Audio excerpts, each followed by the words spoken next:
pages in process.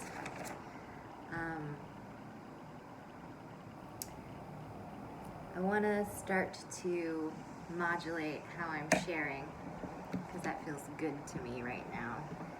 And we'll see how this continues to go, but I'm feeling like I want to do, at least for the time being, little pre-recording in my own private space, and then maybe share either the quotes on Instagram, maybe some short clips if that feels good to me, and just kind of remove myself a little bit more from the full conversation of my pages and process online in the videos, for a couple reasons. Partially just because there's just so many people that I think are friends or not friends, and Christian or not Christian, or witches or performing artists, and I feel like there's certain people that what I'm saying is resonating with, and I love you guys, and I'm just gonna trust and assume that those of you who really resonate with the work and wanna spend more time durationally listening to it will come and click on the link in my bio that led you here, or subscribe to my YouTube, because that's, a thing. So feel free to do all of that stuff, because I don't know if this is helpful for you and you enjoy it. I enjoy doing it. I don't know if this is like a legitimate practice that's like a follow, subscribe, share, comment so that I get more views. That doesn't necessarily sound right, but at the same time, like, if you like this and you want to give it a thumbs up, or you want to share it with someone that you like or know, or you want to get notifications because you think, I don't know, you like spending this time with me. I like spending this time talking to you, whoever you are. I find it fun and engaging and enjoyable. So that's my invitation and my very soft intro into thinking that, I don't know, maybe this is something that will and could be shared further than my very private experience of what this means. We'll see. Okay, so I tried that. It was awkward. It wasn't like what I'm trained to do as a performing artist, which is, if you like this, like and subscribe, and hit the bell notification so that you know to tune in next time I'm here, right? All of that stuff, because I really don't know how I feel. So I'm just being honest with you. Okay, but you're welcome to do that stuff. Okay, so June 26th, 2020-21. That's a lot of 2020s in the 21. Okay, this is today. I started a new book. I'm going to tell you about my process. This is process in pages. So you're going to get my process in pages, and I'm just going to share clips of my pages on the internets of social media. So I've been in this pages, which is, I like to do a little thing. It says nourishing the disambiguous child and healing fire. I've had a lot of rage, sacred fire that's been wanting to come through. And so this book, my intention has been to heal that part of myself so that it's not in trauma, but I'm still accessing and recognizing the energy of that fire and that anger. And then I have this other book here, and it says the SC, Self-Care for Performers. And so I've been working on this project, Self-Care for Performers, dodgily. It's been like 2 years now, I think. The semester before the pandemic, I was contracted to teach a couple of self-care classes for performing artists cross-departmentally at college, and I had an amazing experience with a lot of my students. I also saw in certain classes where certain challenges were with dynamics in the worldviews or mindsets of my students. all wonderful people, and at the same time, definitely a lot of fear and trauma and maladaptive coping strategies in some of their bodies, right? Which is, I want to say, normal if that's you.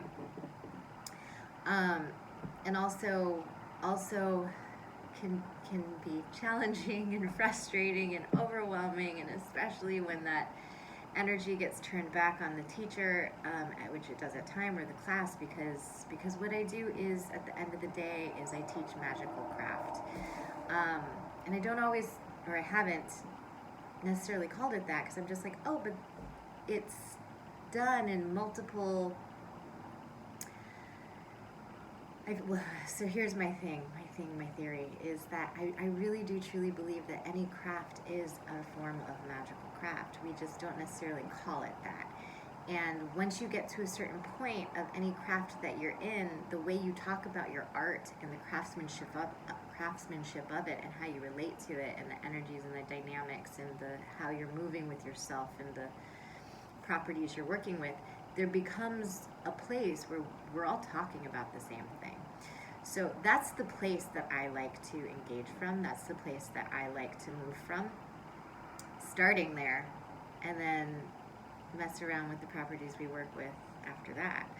I recognize that that's backwards for how a lot of people like to work. They like to be like, start with the ABCs, right? And then go to the channeled improvisational poetic symposium. But I'm like, no, start backwards. start with the everything. I like to start with the chaos and the overwhelm and the flooding and that's too much for many people, but that's where I like to live. And so I have a very specific audience. And I'll take it back, and I'm happy to talk about, like, what does A mean? How do we talk about the A? What sequence is it in relationship to the B and the C and the Z? That's all fine and good. But I don't like to teach the ABCs and just leave it there. I get really bored, and I can be good at it, and it's not like I won't do it. If, like, I have someone who's like, hey, I need help with the ABCs, I'll be like, great, let's learn them. What do you need to know? But it's hard to be like, I'm going to intentionally start teaching like 25 million steps prior to where I want to fly. And I recognize that might be selfish, and it is. I like to feel satisfied in my experience of the work that I do. So that's why I'm here, is to find some sort of sense of satisfaction and fullness of being, and ability to feel like I can fly and soar with other people who either are already flying and soaring and they enjoy being in this space with me, or are willing to learn incrementally while exploring a vastness.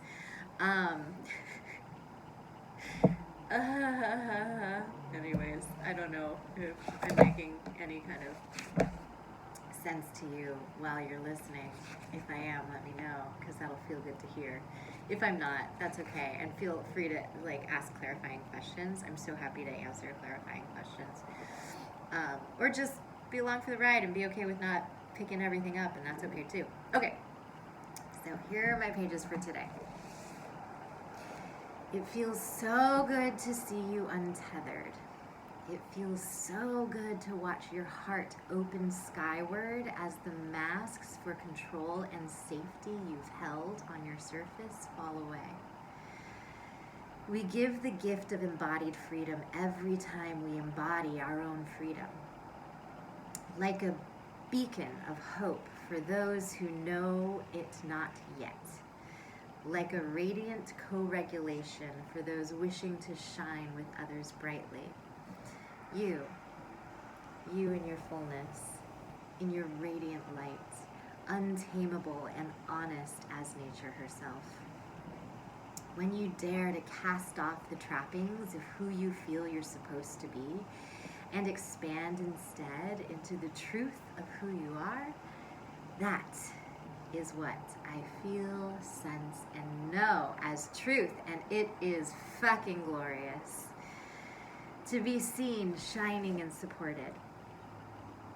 As I see you shining and supported, is this new for you?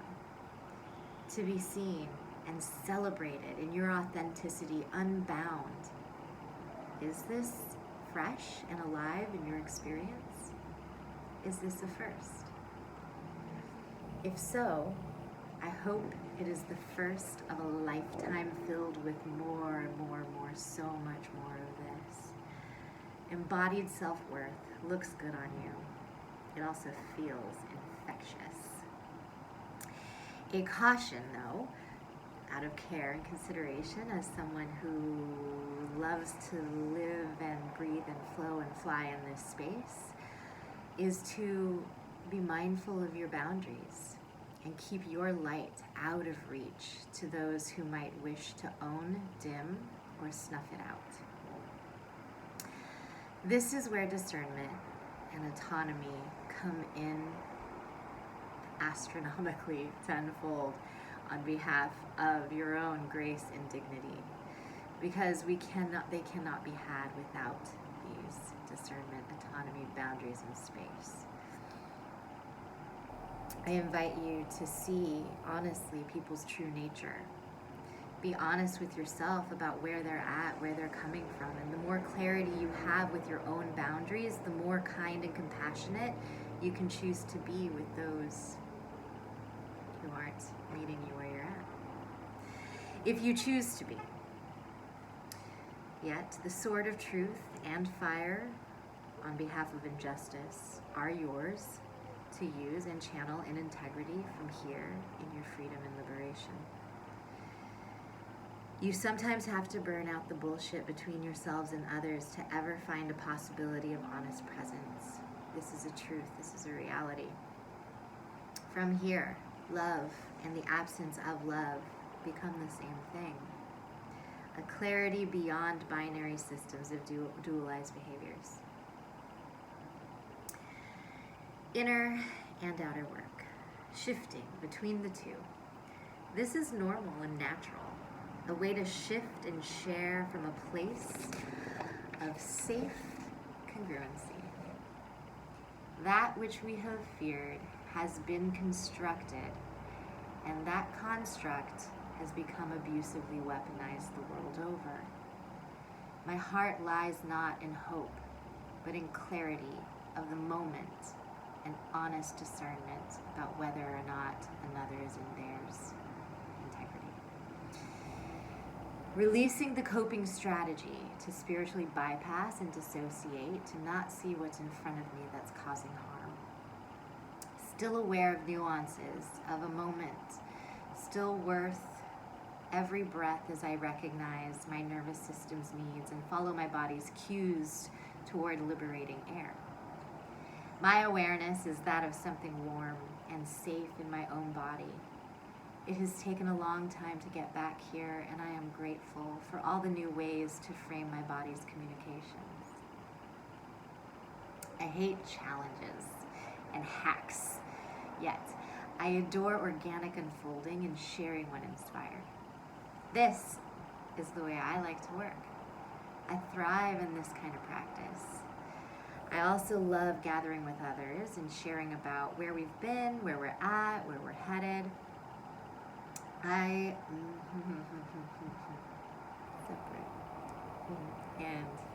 I miss him.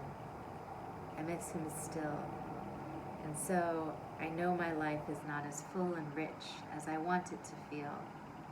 It was just a moment when I was reading this, but not when I was writing it. I also allow the experience of missing him into my heart and soften around the pain and longing.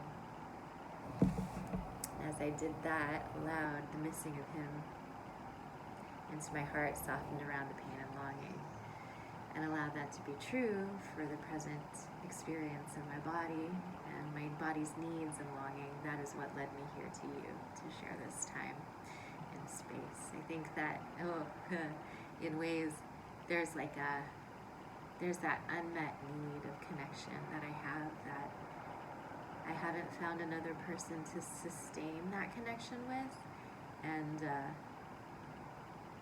it's fleeting at times with different people, and I think that maybe that's the way that it's supposed to be, and that's okay, but it's important to have a practice that you can show up into where you feel witnessed. And some people like a lot of privacy when they do that with their practice, and other people like it to be very shareable or witnessable for those who might gravitate to it. And that's why I'm here. There's just something that feels good about it not being just for me, for it to also, these words, this channeling experience that I do when I write my pages, they feel like they're meant to exist a little farther out than myself, and it almost feels like I'm curbing their energy and their desire to expand and be free out in the world. And I want to do that in as non-invasive a way as possible, although I get really aggressive sometimes when I share online. So, especially when I'm talking on my personal Instagram platform, because I just have such a varied group of followers, and I don't know who's going to be there, and I don't know why they're there. And as a performing artist and as a woman who is likes her femininity and enjoys her sensuality, when I'm only connecting to the good parts and not the boundaries and the fire and this frustration and the clarity and the aggression, I find that I get responses that I just don't fucking want. And like there was at one point, well, I also get responses that are lovely, so I don't want to say it's only responses I don't want. I get a lot of wonderful connections with people, but if I'm not also being like super boundaried and clear about like what is and isn't okay, I also just get a lot of like I feel as if someone is putting like a false idealization onto me, and this sort of like I don't know, it's like I can feel them grasping for me, and it doesn't feel good.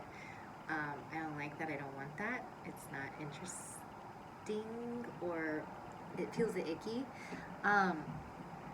And so that's in part why I share in that way, but also because I've been afraid to share certain parts of myself, because I feel like certain parts of how I do things, how I show up, the way I connect and channel with energy, the way that what does come out and come through sometimes can be polarizing or taboo, or tap into parts of ourselves that we might not be ready to look at, depending on where we're at. And so I recognize that, and I think like coming in and out of visibility, in and out of my practice, being more solitary in it, and then sharing a little bit more widely, trying different platforms, whether that's Facebook or Instagram or YouTube, or just keeping something private for myself and sharing it with a couple friends, or like in a Facebook group.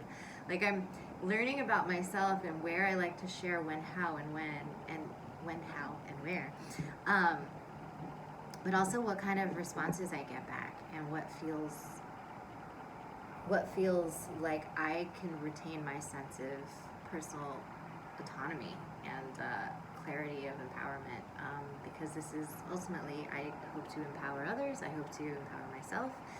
I believe in liberation of spirit. I believe in connection and consent with energetic essences of our own emotional state, as well as other experiences that other people are having. Yet I find there's a lot of patternings that just feel unhealthy and addictive and oppressive, and or shutting down, and or assumptive, and I'm just not interested in that. And if anyone finds my stuff doing that, like, I don't think you should be interested in that either. So, like, if I'm doing that and you're like, that doesn't feel good, then please, peace out, because I'm human. Part of what I'm doing is also working through my own traumas and triggers, right? So that also might be spiral inducing for people. It might trigger something, right? And so I'm super aware that that's been happening as I've been sharing my lives and my words on Instagram. It doesn't make what I'm saying any less true to my personal experience, but I also, I don't know, I live in a world and I'm trying to figure out how to live in it while doing the least harm possible, while also still being truthful about my own experience and not lying or removing myself. There was a point where I just felt like in order to have certain connections, I almost had to be completely vacant out of my body so that the person would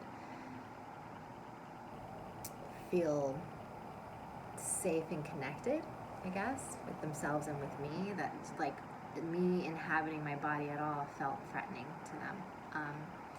And that's not everybody, but that is some people enough of the time that it gets exhausting because it sometimes feels like a landmine.